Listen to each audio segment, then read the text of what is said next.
I'm sat in what seems like an arid, almost Mediterranean type environment.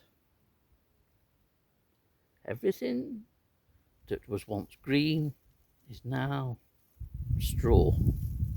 As good as, certainly straw coloured.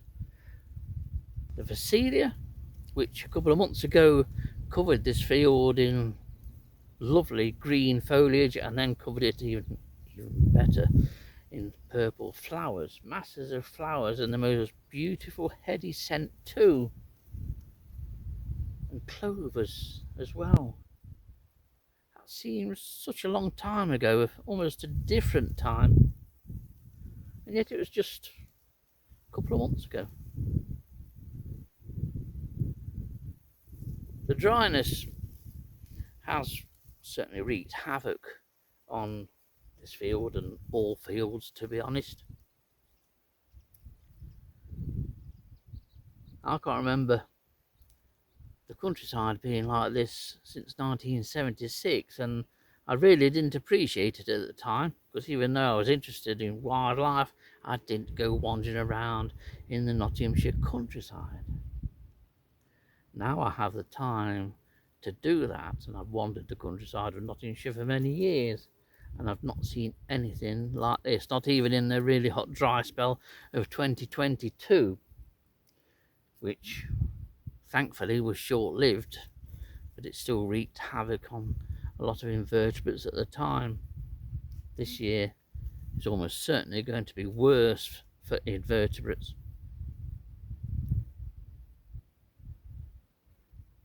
But despite this field being so dry, it's allowed a lot of insects to do quite well. Butterflies have done very well here, and there are still painted ladies in this field. Not so many. The last brood to hatch out have now largely deserted the equine area. There are still little pockets where you can get one or two painted ladies, and I have had a group of 4 nectaring on a flowering patch of creeping thistle.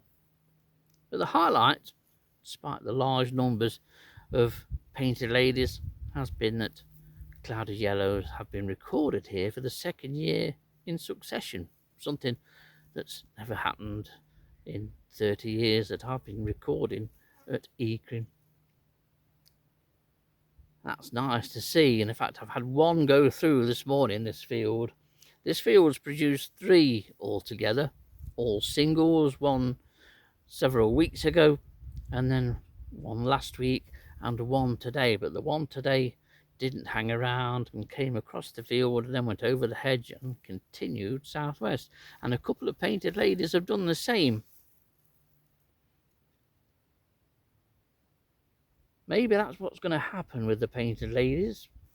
They're going to pretty quickly filter southwards, and before you know it, you'll have gone weeks without seeing one. Or maybe they may be having another brood further north, but there's no sign of any painted lady brood here from what I've seen when I've looked. But the ones that are here are all very fresh, and there's numbers of red admirals still too, although some of them are very, very faded and worn now. But it's this field, everything is just like straw.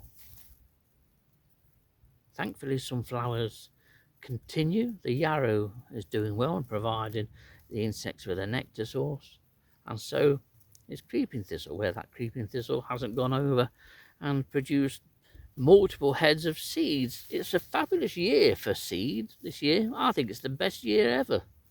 I've never seen thistles produce so much, and other plants too, dandelions, and anything which has a seed that is able to just float away in the wind has done exceptionally well. The air seems full of seeds, and if you look across a field, you can at times, and in the right conditions, just see thousands and thousands of fluffy seed heads blowing across that field. When it does eventually rain this year, down here in the sort of Midlands and southeast, it won't know when to stop. But I can't see any rain coming for weeks yet, to be honest. And we'll go from one extreme to the other. But what a summer we've had. It has been the summer that everybody wants. Good for those chaps, small whites. They've had a remarkable year, and yet green veined white, I think, has done on the contrary. Green veined white seems to have had a poor year. But butterflies on the whole have done very well. Let's hope that the drought conditions still leave the food plant for some caterpillars at least. That's the big danger. It's all right having nice sunny weather for the adults, but it's what the adults leave behind, the eggs and the larvae, that are really going to suffer. We could have a poor year for butterflies and insects next year.